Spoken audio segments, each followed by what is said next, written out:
તો વિસાવદરના ધારાસભ્ય ગોપાલ ઇટાલિયાએ શપથ લીધા છે, ત્યારબાદ પ્રેસ કોન્ફરન્સ કરી રહ્યા છે. સીધા જોઈએ કે એક તરફ વિશાળ સત્તા મને અને વિસાવદરના ખેડૂતોને હરાવવા માટે કામે લાગી હતી, પરંતુ સંવિધાનની તાકાતથી, સંવિધાને આપેલા મત આપવાના અધિકારની તાકાતથી મારા જેવો સાધારણ પરિવારમાંથી આવતો ગામડાનો એક જુવાનિયો, એ ખેડૂત પુત્ર આજે ચૂંટણી જીત્યો છે. એ તાકાત સંવિધાનની છે, બાબા સાહેબ આંબેડકરે આપેલા બંધારણ અને લોકતંત્રની તાકાત છે.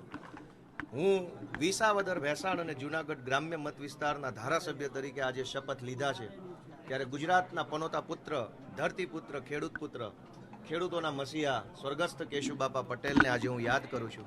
કારણ કે ધારાસભ્ય બનવું એ અલગ વાત છે, પરંતુ કેશુબાપા જેવા, કુરજી બાપા જેવા, પોપટ બાપા જેવા અનેક એવા આગેવાનો જેણે વિસાવદર વિધાનસભાનું નેતૃત્વ કર્યું છે, રત્ના બાપા ઠુમર જેવા, એ બધાય સ્વર્ગસ્થ વડીલો, જે હયાત છે વડીલો, તમામ વડીલોને હું યાદ કરું છું, એમને નમન કરું છું.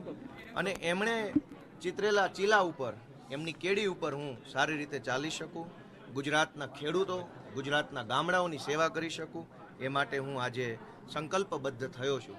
દોસ્તો, આજે આ શપથવિધિ જે છે એ માત્ર એક ધારાસભ્ય તરીકેના શપથ નથી. આ શપથ લીધા છે ગુજરાતને ભ્રષ્ટાચારમાંથી મુક્ત કરાવવાના, ગુજરાતની અંદરથી તાનાશાહી હટાવવાના શપથ લીધા છે.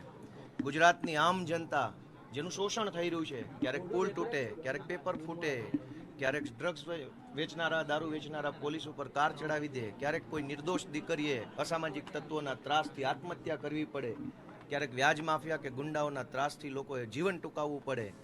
આ તમામ પરિસ્થિતિઓમાંથી ગુજરાતની જનતાને મુક્ત કરાવી અને જનતાનું શાસન આવે, સ્વરાજ આવે, ખેડૂતોનું રાજ ગુજરાતની અંદર આવે, એના શપથ મેં અને અમારી ટીમે સાથે મળીને લીધા છે.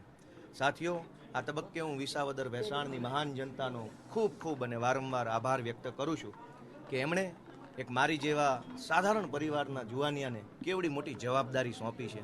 આજ આખું ગુજરાત એક નવી દિશાની અંદર આગળ વધવા માટે તૈયાર થઈ રહ્યું છે. ત્યારે મારી બે વિનંતીઓ છે. ગુજરાતની જનતાને મારી એક વિનંતી છે કે પોતાનો આત્મા જગાડો. ક્યાં સુધી સહન કરીશું? ક્યાં સુધી આ બધું ચલાવી લઈશું? રોજ ઉઠીને અત્યાચારો થાય છે, અન્યાયો થાય છે, લોકો બેમોત મરે છે. ક્યાંક અગ્નિકાંડમાં લોકો બેમોત મરે છે, ક્યાંક લઠ્ઠાકાંડમાં મરે છે, ક્યાંક પુલ તૂટેને મરે છે, ક્યાંક બોટ ઊંધી વળે ડૂબીને આપણા દીકરાઓ મરી જાય છે. આ બધો જ અન્યાય અને અત્યાચાર આપણે શા માટે સહન કરીએ છીએ અને ક્યાં સુધી સહન કરીશું?